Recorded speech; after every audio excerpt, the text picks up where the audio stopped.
నమస్కారం జగనన్న.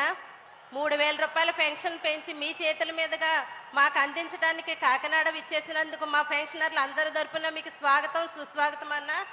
అన్న నా పేరు కృష్ణవేణన్న. మా ఆయన గారి పేరు గోకా విజయ్ కుమార్ అన్న. నాకు 2 పిల్లలు ఉన్నారన్న.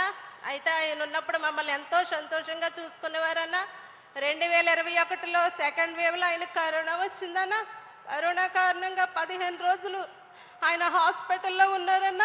ఆరోగ్యశ్రీ పథకం ద్వారా ఆయనకు జరిగిన ఖర్చు అంతా మీరే భరించారన్నా. అయితే 15 రోజుల తర్వాత మా దురదృష్టవశాత్తు ఆయన చనిపోయారన్నా.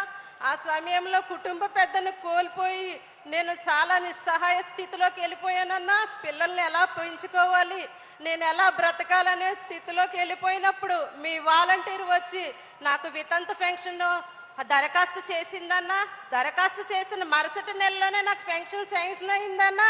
1వ తారీఖు ఉదయాన్నే తను తీసుకొచ్చి 2500 రూపాయల పెన్షన్ నా చేతికి ఇచ్చినప్పుడు నాకెంతో ధైర్యం వచ్చిందన్నా. ఆ రోజు నేను బ్రతకగలనే ధైర్యం నాకు వచ్చిందన్నా. ఆ రోజు పెన్షన్ 2500 రూపాయలు తీసుకొని ఇంటికి నెలకి సరిపడా నిత్యావసర వస్తువులు కొనుక్కున్నానన్నా. అలాగే ఈ రోజు 3000 రూపాయలు ప్రకటించి మాట తప్పను మడం తిప్పను అన్న మాట నువ్వు నిలబెట్టావన్నా. అలాగే పాదయాత్రలో కూడా నేనున్నాను, నేను విన్నానన్నావన్నా. ప్రజల కష్టాలు విన్నావన్నా, నేనున్నానని నిరూపించుకున్నావన్నా. నీకు ధన్యవాదాలన్నా. అలాగే కరోనా సమయంలో 50,000 రూపాయలు నష్టపరిహారం ప్రకటించావన్నా. ఆ 50,000 రూపాయలు కూడా నాకు అందిందన్నా. దాంతో నేను చిన్న రైస్ షాప్ పెట్టుకున్నానన్నా. దాని ద్వారా వచ్చే లాభాల్లో మీ స్ఫూర్తితోనే నాలా ఎవరైతే ఇబ్బందుల్లో ఉన్నారో వారికి సహాయం చేయటానికి నేను ఉపయోగిస్తున్నానా.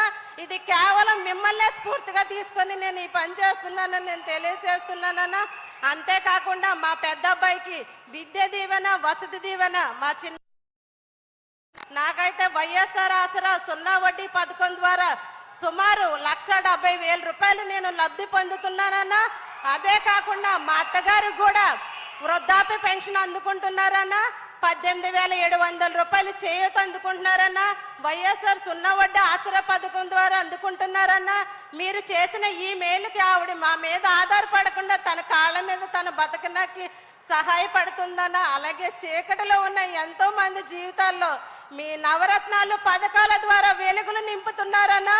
మీకు మా ధన్యవాదాలన్నా.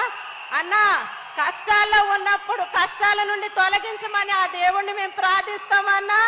ఆ దేవుడే మీ రూపాల్లో ఉండి మా కష్టాలు అన్ని తీరుస్తున్నారన్నా. ఇంత మంచి సుపరిపాలన చేస్తున్న మీరే మాకెప్పటికీ ముఖ్యమంత్రిగా ఉండాలని మనస్ఫూర్తిగా కోరుకుంటూ సెలవు తీసుకుంటున్నానన్నా. ఈ అవకాశం ఇచ్చినందుకు మీకు ధన్యవాదాలన్నా.